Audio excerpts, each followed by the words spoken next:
in cui è proprio uno accanto all'altro per farvi vedere la differenza che c'è nel feeling ed è visibile anche se non lo potete provare, basta, non lo voglio più. Io sinceramente non lo voglio più sentire, non lo voglio più leggere, che un pedale idraulico ha lo stesso identico feeling di un pedale non idraulico solo perché entrambi utilizzano cella ed elastometro. Ciao ragazzi, oggi parliamo di Racework. È un'azienda che già abbiamo conosciuto nel mio canale qualche anno fa, perché ho recensito già la loro pedaliera. Oggi siamo qui per recensire il suo nuovo prodotto. Più avanti ci sarà anche la recensione dei loro freno a mano. Oggi parliamo della sua nuova pedaliera idraulica versione 1.5. Nell'antefatto però voglio farvi vedere due cose. Uno, guardate la maglietta, che figata! Guardate qua com'è, vediamo se ve la faccio vedere. Ci sono andato anche in giro, mi piace tantissimo. Hanno tutta una linea sul vestiario, vi invito ad andarla a vedere. E anche un'altra cosa. Questo perché io già quando sono stato in fiera li avevo visti, tutta una linea di congiunzioni personalizzabili in vari colori, in varie anodizzazioni. Guardate che roba ragazzi, ditemi voi. Poi vabbè, io il colore oro lo adoro. Questo è per profilati 40x80. Ho provato delle postazioni che utilizzano questo genere di congiunzioni belle e molto solide. Vi invito ad andarla a vedere per farci anche un pensierino. Oggi però siamo qui per la sua pedaliera. Sigla!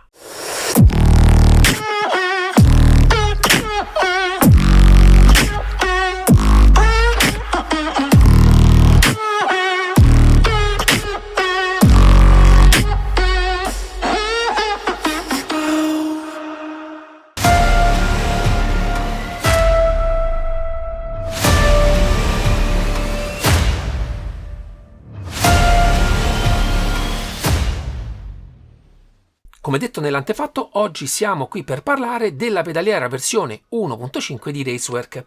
In questo caso mi è stato mandato l'acceleratore, il freno idraulico e il freno a potenziometro. È una pedaliera ad uso PC, vi andrò a spiegare bene le funzionalità e perché potreste scegliere una tecnologia rispetto all'altra.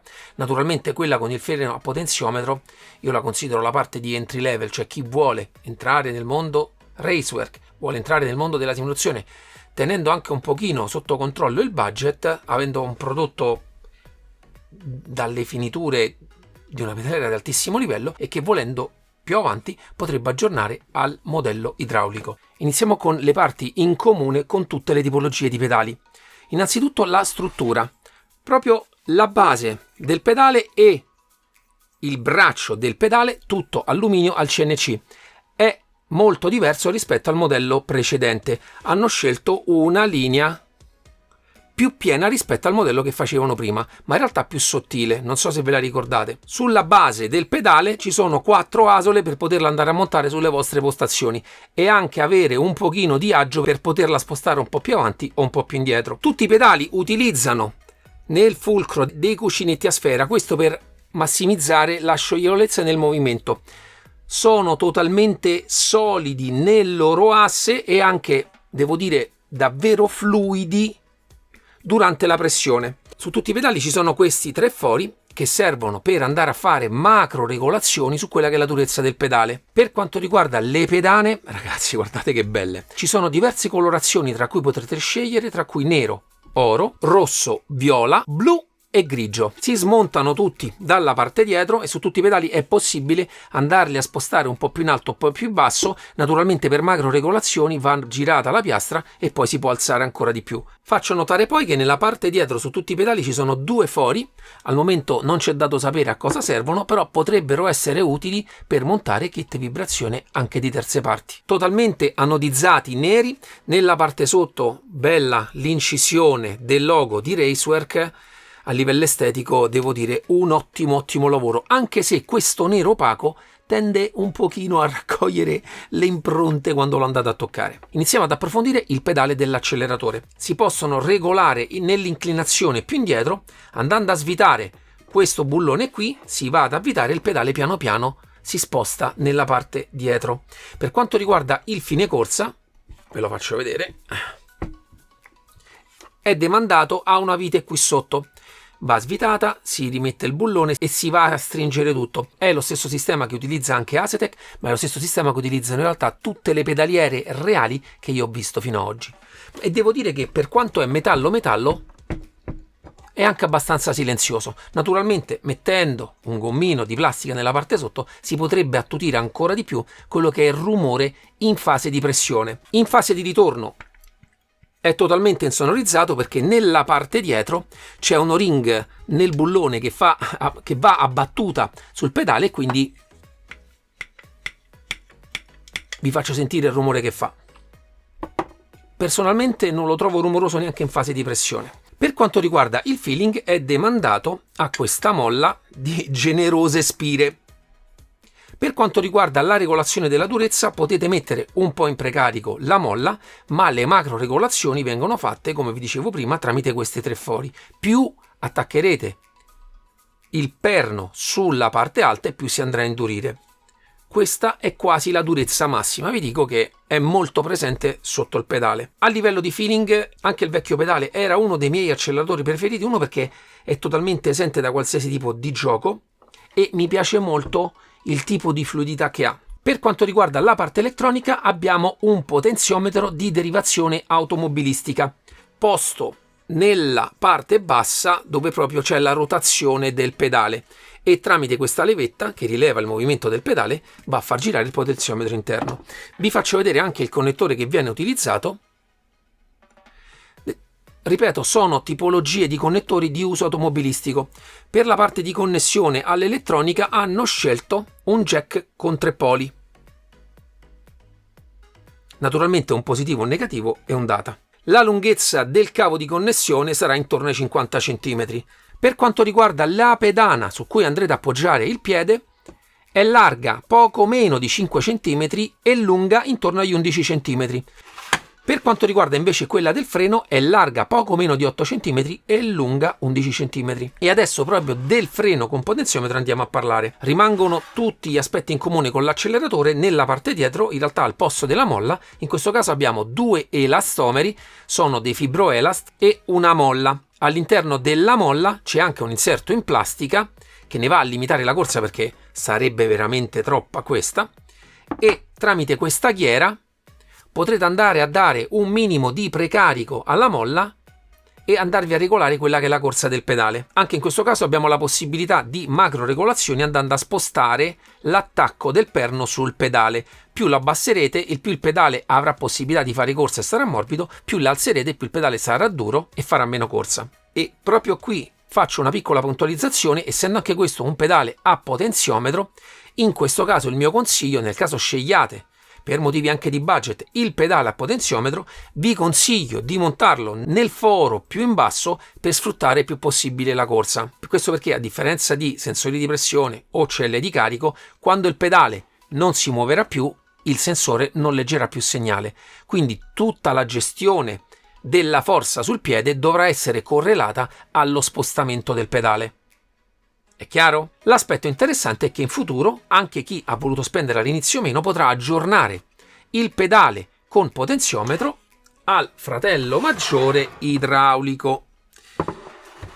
Stessi discorsi per quanto riguarda la struttura, uguale agli altri pedali. In questo caso tutte e 3 le posizioni cominciano a diventare utili e danno la possibilità di avere un pedale formula nel foro più alto, un pedale stile GT nel foro intermedio e un pedale da autostradale nel foro più basso. Tutto questo senza andare a toccare o a cambiare la parte degli elastomeri. È un sistema che ormai hanno già anche altre pedaliere. Secondo me è una delle cose più intelligenti da fare su un freno.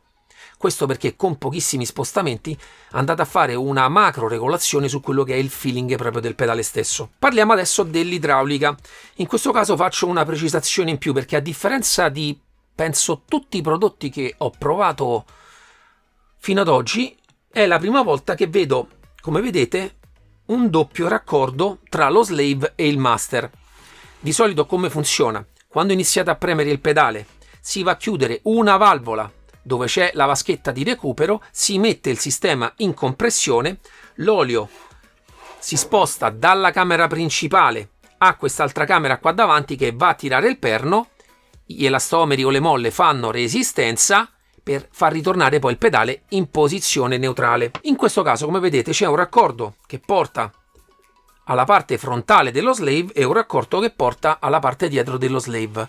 Questo nel feeling del pedale porta ad avere una doppia damperizzazione sia in fase di pressione sia in fase di depressione. Devo dire personalmente molto bella.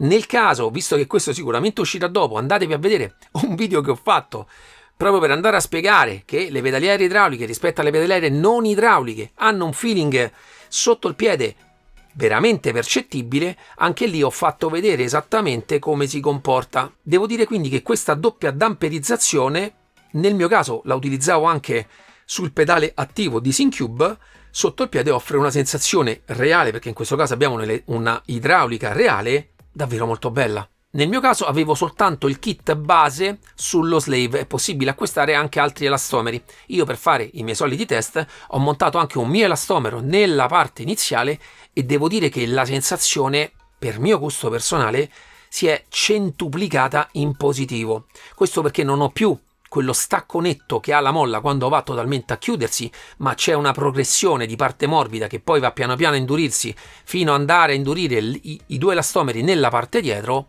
Devo dire che l'effetto sull'idraulica da parte mia è stato veramente bello. Per quanto riguarda gli elastomeri Filboelast utilizzati, hanno una durezza media, però avendo intorno un cappuccio sempre in alluminio che ne va a limitare l'espansione e soprattutto la compressione massima, diventa molto netta quella che è la parte in cui il pedale va a murare. Naturalmente comprare anche gli elastomeri add-ons secondo me aumenta le possibilità di regolazione con questo pedale. In questo caso poi per quanto riguarda il master e lo slave sono progetti costruiti direttamente da Racework e studiati quindi in modo specifico per l'utilizzo sim racing. Ad occhio, ricordandomi anche il modello precedente che avevo recensito, devo dire che è lo stesso modello di idraulica che c'era anche nel modello precedente. Aggiunta che però è stata fatta è questo doppio raccordo proprio per la doppia damperizzazione. In questo caso il connettore per il sensore di pressione è questo, è un connettore comune, ne abbiamo già visti altri anche su altre tipologie di pedaliere, e tutto si va a collegare su questa centralina. Come potete ben vedere ci sono 10 fori, questo perché si possono connettere 6 periferiche analogiche e 4 pulsanti. Funziona a 12 bit. Racework però come sempre dà anche la possibilità di poter collegare direttamente la pedaliera a un Syncube e quindi andare a fare tutte le regolazioni tramite tuner. In questo caso lavorerà a 12 bit, nel caso di tuner lavorerà a 16 bit. Poi per quanto riguarda il loro software ho fatto un piccolo video per voi. Eccoci finalmente alla configurazione del software della Racework. In questo caso è un software totalmente nuovo. In realtà già in questa schermata possiamo andare a modificare quelli che sono i vari settaggi per i singoli pedali, ma cliccando in qualsiasi punto sul pedale abbiamo nella parte sotto un grafico che vi mostrerà la linearità del pedale. Naturalmente avete già delle preselezioni di curve oppure potrete andare a sceglierla voi.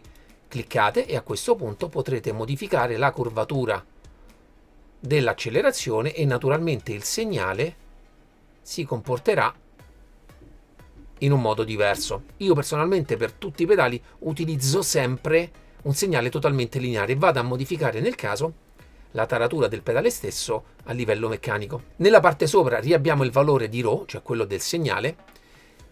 Possiamo fare un'autocalibrazione oppure andarcela a settare noi. Vi faccio vedere andando a cambiare la zona minima, questo perché io ho già dato un precarico. Come vedete che in questo caso parte da più in alto, andate ad abbassare quello che è il precarico della zona morta e come vedete si riporta totalmente a zero il valore. Potrete dare anche una piccola zona morta. Stessa cosa vale per il massimo. Vedete, io lo porto al massimo così non arriva il segnale al massimo. Andate a lavorare come zona morta e come vedete il pedale prende tutta quanta la corsa. Vediamo se ci mettiamo in un punto come si comporta il segnale. Vediamo se riesco a stare fermo. Eccoci qua. Vedete, potete anche cambiare lo smoothing che è una sorta di allisciamento del segnale. Io personalmente li tengo abbastanza bassi sui pedali analogici. Andiamo indietro, vi faccio vedere il freno idraulico. Eccoci qua, vedete.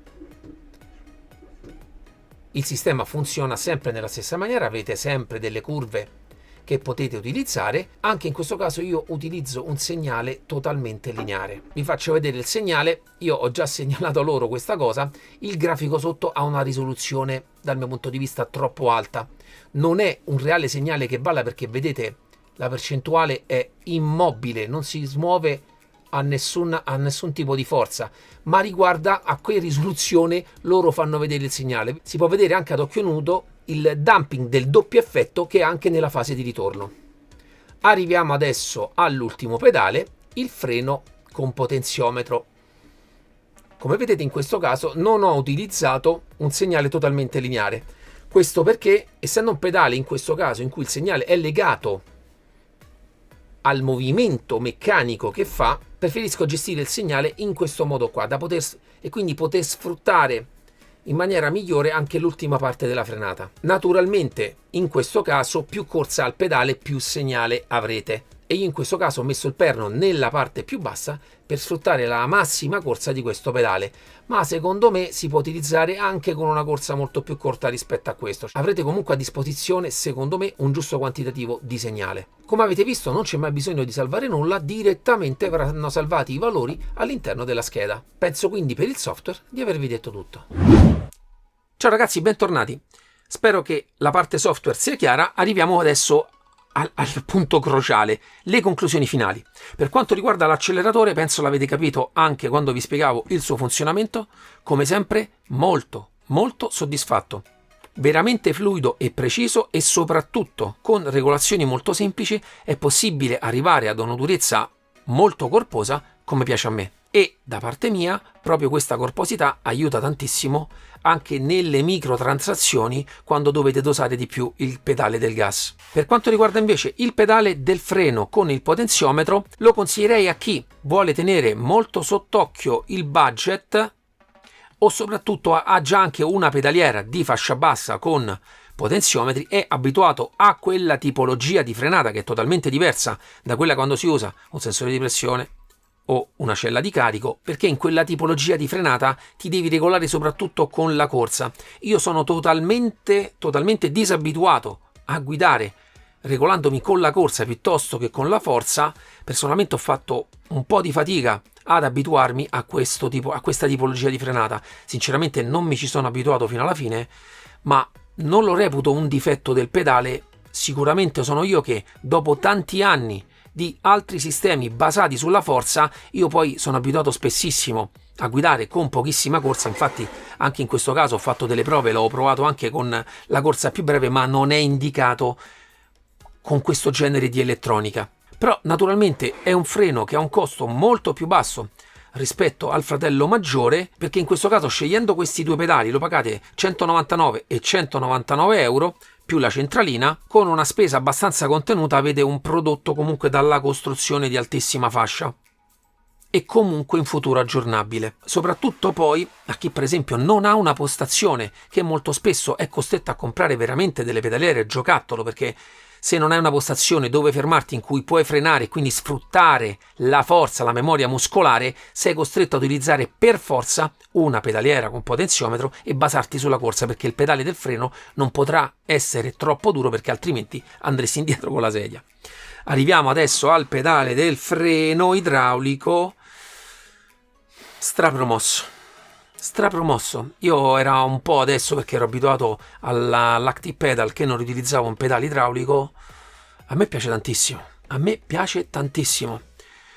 Io spero che questa recensione arrivi dopo il precedente video che ho fatto, in cui vado a mostrare l'effetto, per quanto video, che può avere di differenza tra un pedale idraulico e un pedale con potenziometro, con cella di carico. È la stessa cosa, perché a prescindere dall'elettronica che c'è dietro con cui viene utilizzato, il feeling è identico a quello che potrebbe essere un freno con cella di carico, se dobbiamo soltanto premerlo.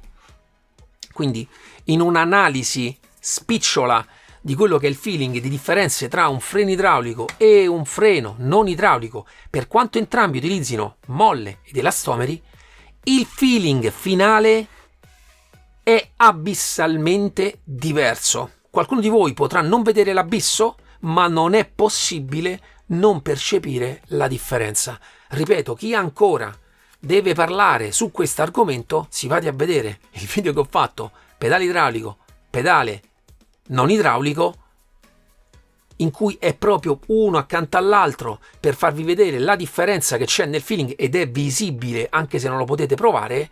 Basta, non lo voglio più. Io sinceramente non lo voglio più sentire, non lo voglio più leggere, che un pedale idraulico ha lo stesso identico feeling di un pedale non idraulico, solo perché entrambi utilizzano cella ed elastomeri. Ok? Stop. Poi in questo caso l'approfondimento è che a livello prestazionale, cioè proprio di prestazioni in pista, secondo me in questo caso la differenza con un potenziometro e un sensore di pressione c'è, e anche in questo caso è grande, come potrebbe essere se l'avessero fatto invece con una cella di carico. In realtà a livello prestazionale secondo me differenze potrebbero non esserci.